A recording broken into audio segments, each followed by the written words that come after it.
एक छोटे से कस्बे में समीर नाम का एक लड़का रहता था। बचपन में ही पिता की मृत्यु हो जाने के कारण परिवार की आर्थिक स्थिति बड़ी दयनीय थी।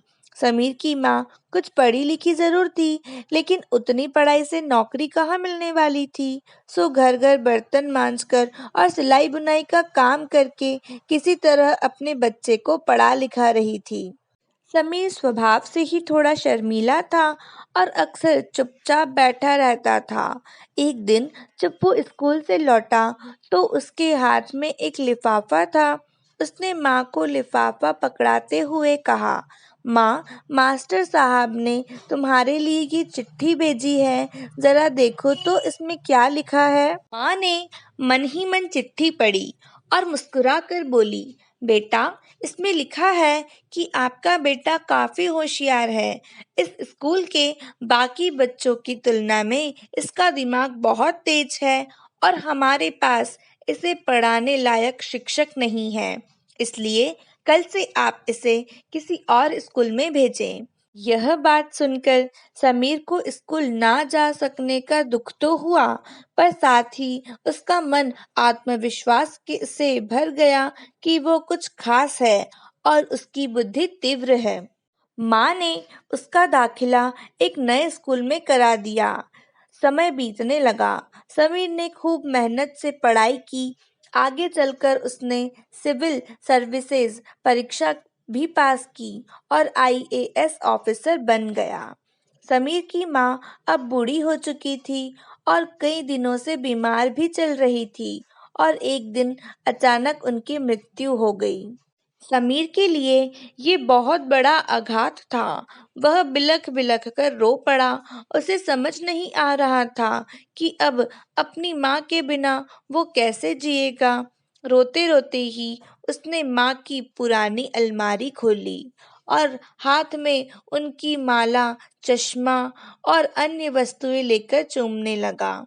उस अलमारी में समीर के पुराने खिलौने और बचपन के कपड़े तक संभाल कर रखे हुए थे। समीर एक एक कर सारी चीजें निकालने लगा और तभी उसकी नजर एक पुरानी चिट्ठी पर पड़ी। दरअसल ये चिट्ठी वही ही थी जो मास्टर साहब ने उसे 18 साल पहले दी थी। नम आंखों से समीर उसे पढ़ने लगा।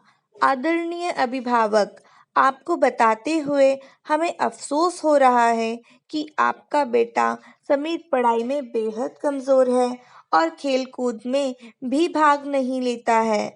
जान पड़ता है कि उम्र के हिसाब से समीर की बुद्धि विकास नहीं हो पाई है।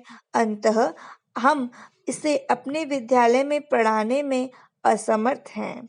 आपसे निवेदन है कि समीर का दाखिला किसी मंदबुद्धि विद्यालय में कराएं अथवा खुद घर पर रखकर इसे पढ़ाएं। सादर प्रिंसिपल। समीर जानता था कि भले अब उसकी माँ इस दुनिया में नहीं रही, पर वो जहाँ भी रहे उनकी ममता, उनका आशीर्वाद सदा उस पर बना रहेगा। दोस्तों, रुडयार्ड किपलिंग ने कहा है, God could not be everywhere and therefore he made mothers. भगवान सभी जगह नहीं हो सकते, इसीलिए उसने माएँ बनाई।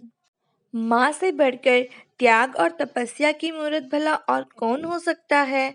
हम पढ़ लिख लें, बड़े होकर कुछ बन जाएं, इसके लिए वो चुपचाप ना जाने कितनी कुर्बानियाँ देती है।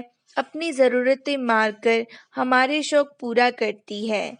यहाँ तक कि संतान बुरा व्यवहार करे तो भी माँ उसका भला ही सोचती है। सचमुच माँ जैसा कोई नहीं हो सकता। आज की स्टोरी बस इतनी ही। अगर स्टोरी अच्छी लगी हो तो चैनल को सब्सक्राइब करें और वीडियो को लाइक करना बिल्कुल मत भूलें। मिलते हैं अगली स्टोरी में। Thanks for watching.